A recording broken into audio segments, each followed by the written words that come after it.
Hi everyone, Shiner here. This is the SquidInk server. It has been a rather crazy week. I've been busy on Minecraft quite a lot, but I haven't had a lot of time to record. So this is going to be a fairly short episode. I'll just show you around a little bit of what's been happening, and then take you over to the latest build while we get ready for the next episode. You can see the farmer's hard at work over there in the side. First thing to notice inside here, I'm slowly starting to move out. There's one chest less. That'll be a little over here. I've redone my spawn area, my storage area. As you can see here, I'm growing a little bit of netherwort, and that horrible sandstone thing that was down there is now gone. Don't know if you noticed, the pathways have also done a little bit of aesthetics work around the village itself. Not everywhere, I haven't gotten to everything yet, but this definitely looks much better than just some acacia wood dug into the ground, so I'm quite happy with that. I'll show you the other side where I've been working on as well. This is the new storage area. This isn't going to be the final area. I am going to do a lot more work on it, item sorters and that sort of thing, but for now we've got a little storage area here, broken up into the various rooms. I've done it with this design so that I can expand it that way as far as I need to, as and when I need to. For now, I've just got the important bits setting up. There's seeds, for example, but it's not just wheat seeds, it's all the seeds. And each little area is done the same way. All the way, I've got loot. I haven't done too much in this section yet. Just putting everything into the one chest until I have a little bit more time to sort it out. I'm using diorite on the walls, acacia on the floors and ceiling, and then pumpkins down for lighting. Haven't done all the pumpkins yet because I'm not too sure if I'm going to put a row of chests in here or expand it down a little bit further on. As you can see, the 4 sections I've got are already full and there's not too much there. Saplings, a whole lot of them there. And then down here, this is an area that I still need to complete. This is where I'm going to be putting my lapis and iron and those sort of things. They'll come all down into this room over here.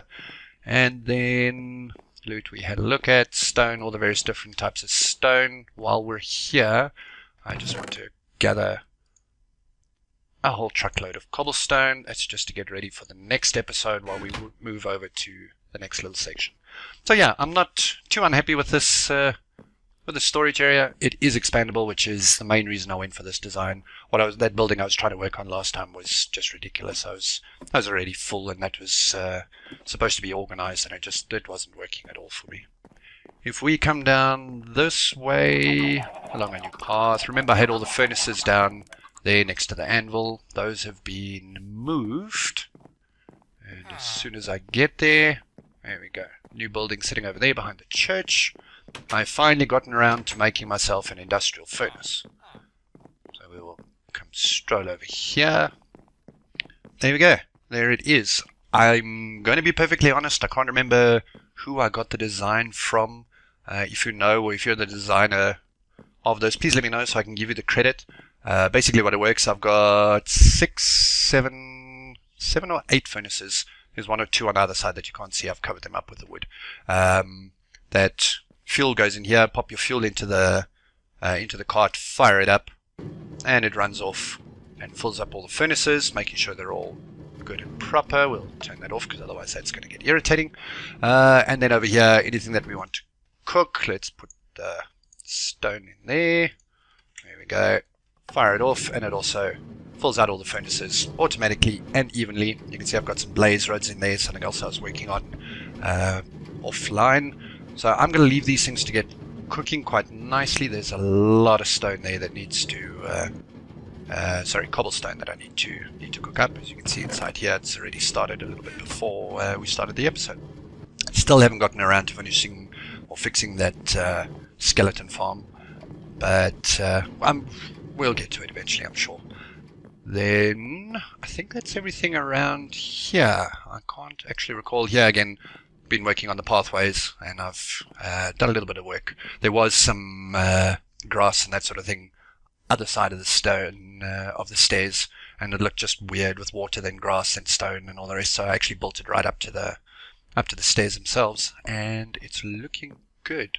My idea with the stone, with the pathways, I've also expanded it out there. Haven't got too far. You can just see over there behind my crosshair as far as I've gotten. That goes out to the string farm, which also has been a little bit of a low priority for me at the moment. Something else that I've done.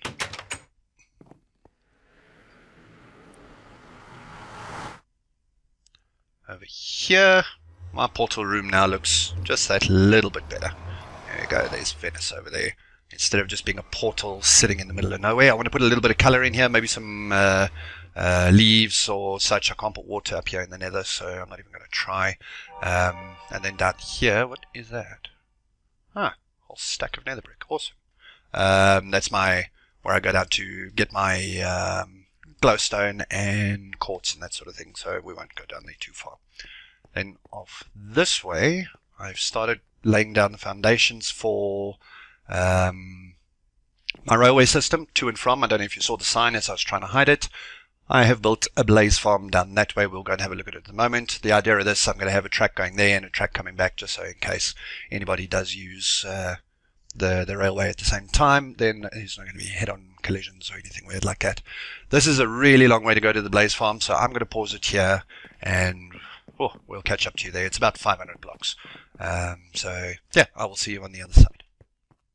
Okay, and here we are, roughly 500 blocks later and 4 or 5 bits of hunger. So we made it eventually. This is where I was just storing the stuff while I was busy making the farm itself. Now let's hope there's no one waiting for us down there at the bottom. There we go, nice nether fortress, some blazes down there, and there is our farm. Again, I'm not going to take credit for this design. I'm trying to think offhand who I got it from. I think it might have been Zazuma's or Impulse. One of those two. Brilliant design. And really easy and not too expensive to build. It uses a lot of repeaters, but there's not too much redstone shenanigans going on over there. Basically, yep, you just come, you stand over here, and wait for them to spawn pistons, or sticky pistons rather. Eventually all push them down into there where I have a little holding cell. We will go and have a look at those in a moment. We'll just wait for these guys to start spawning. There they come. Show you. There we go. And they all get pushed down. Occasionally one of them gets stuck here in the corners. But then with someone else, there we go, he's stuck. I think that's because I put a torch there. But anyway, eventually the others falling down on top of them do end up moving them down like that. There we go. And in he goes. I'm not going to sit here and wait for it to fill up. It does work really well. I'll just show you the basic principles of it. I put some signs here for the other members of the server. And just have a look inside over here quickly. There we go. You see we're stacking up quite a few already anyway. This over here is a shut-off lever. What we do in 1.8, the blazers, as they're being attacked, they tend to fly up. So that just blocks them in, make sure they don't go anywhere. Press the button. What that does is start squashing them. There we go. It does most of the damage, so that when that eventually turns off, there we go, we can just one-shot the blazers. We get the experience, and the blaze rods go through the hoppers and end up in the chest. Let's just remember to open that up again. What this does, this is Mumbo Jumbo's timer. It's all the wiring in the back. I'll show you at a later stage. And it squashes them just long enough that you can one-shot them, and you get your blaze rods and your experience as well, which is really good. Both this, the blaze farm, and then the industrial furnace that I did, I'm going to put some tutorials up on the other playlist on my channel that you can see how I did those. I'll do them in a creative world. Trying to design this, or not design, but build this blaze farm here in the nether. It took an incredibly long time, and I just do not really have the time to do that in a survival mode for a tutorial sake.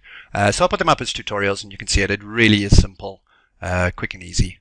And then the furnace as well, just as quick and easy. I lost a lot of recording time this week, so I don't want to end up doing a lot of repetition unnecessarily, because the week ahead I want to use, I don't think anybody has built a gold farm yet for us. So I'm going to go and use Impulse's design on the roof of the nether, and then go and build a nice gold XP farm over there as well. The blaze farm is nice for experience, but it really is slow whereas you can get the levels a heck of a lot quicker in the gold farm, especially for enchanting and that sort of stuff. I've been doing a lot of mining lately for the resources for this sort of thing. You can imagine uses a heck of a lot of stuff. So yeah, I'm going to call it there, guys. Very short episode this week. Again, I've lost a lot of time on the recording. Those are just a couple of the things that I have been up to, just to show you that I haven't been lazy. I have indeed been doing what I can. And then, yeah, we will leave it there. And next week, I will see you with making the gold farm. Thanks again, guys. Cheers.